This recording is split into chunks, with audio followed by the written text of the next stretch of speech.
அண்ணா உங்ககிட்ட நான் எத்தனை தாட்டி சொன்னேங்கண்ணா, அவனை நம்பாதீங்க, அவன் கூட பழகாதீங்கன்னு. தம்பி சொன்னதை கொஞ்சமாச்சும் கேட்டுருக்கலாமாங்கண்ணா. இப்போ உங்களுக்கு எந்த நிலைமை கொண்டு வந்து விட்டுருக்கா பாருங்க.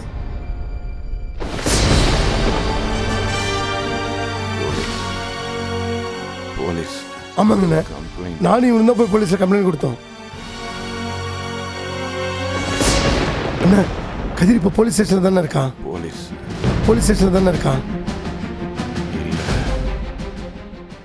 இவன் போலீஸ் குமார் போலீஸ். அண்ணா நீங்கள் சொல்கிறது எனக்கு சரியாக புரியல. ஆனால் கதிர் மேலே கம்ப்ளைண்ட் கொடுத்துட்டு கதிர் போலீஸ் ஸ்டேஷனில் தாங்கண்ணா இருக்கான். கதிர் இல்லை. என்னங்க என்ன சொல்கிறீங்க? ஒன்றும் புரிய மாட்டேதுண்ணே. நானும் அவனு தானே போலீஸ் ஸ்டேஷனில் போய் கம்ப்ளைண்ட் கொடுத்தோம். சார் பேஷண்ட்டை டிஸ்டர்ப் பண்ணாதீங்க சார், கொஞ்சம் அமைதியா இருங்க.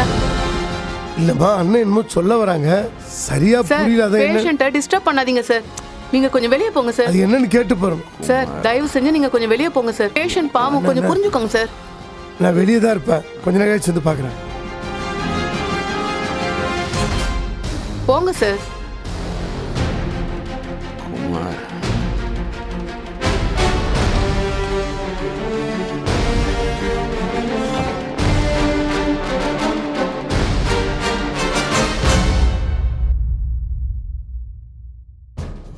ஸ்ட்ரெயின் பண்ணாதீங்க சார், ரிலாக்ஸ்டா இருங்க.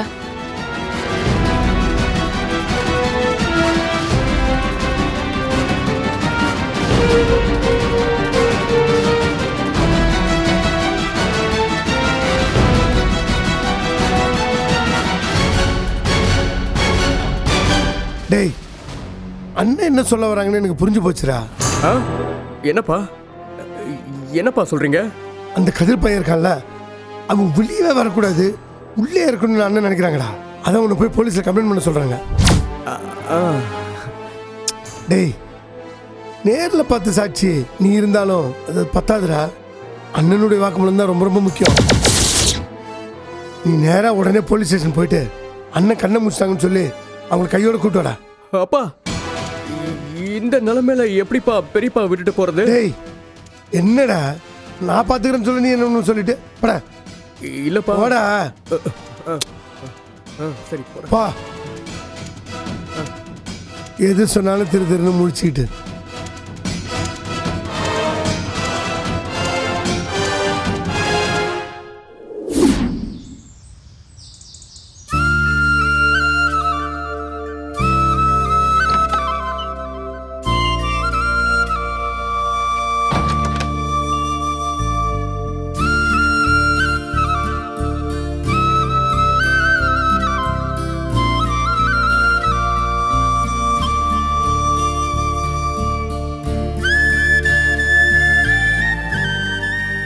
எப்பா மீனா? மாமா. மீனா,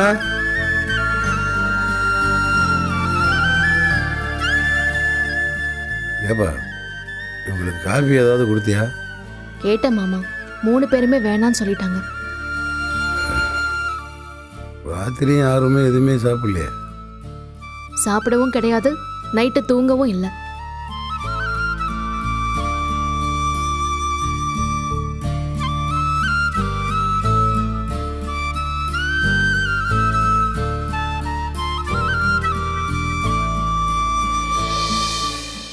கோமதி, கோமதி, இன்னும் எம்பிட்டு நேரம் இப்படியே உட்காந்துக்கிறதுக்கு தான் வித்தியாசம் உனக்கு.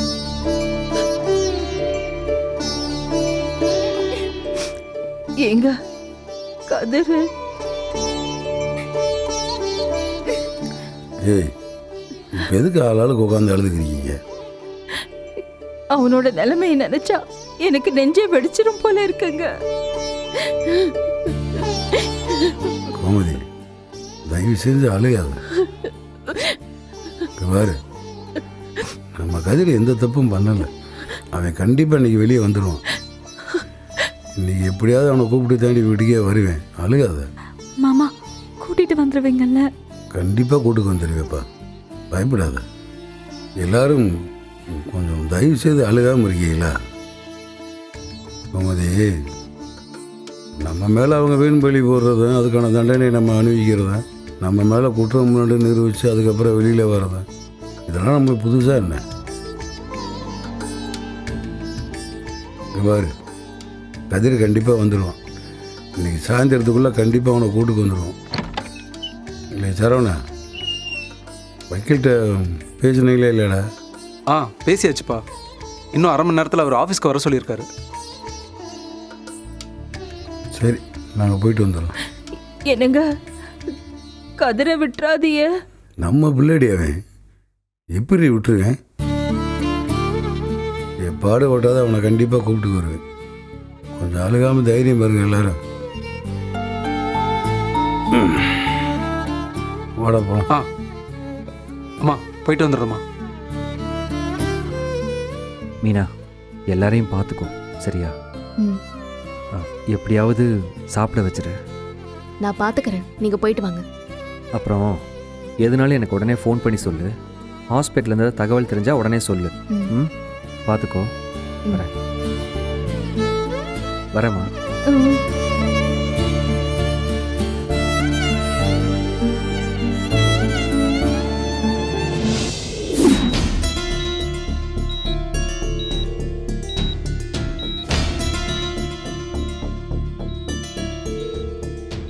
இப்போ எப்படி இருக்கீங்க?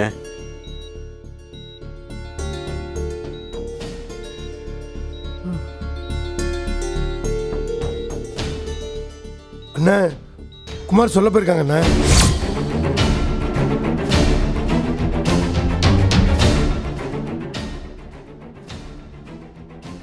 நாங்களும் அஃபீஷியலாக இன்ஃபார்ம் பண்ணுவோம் சார்.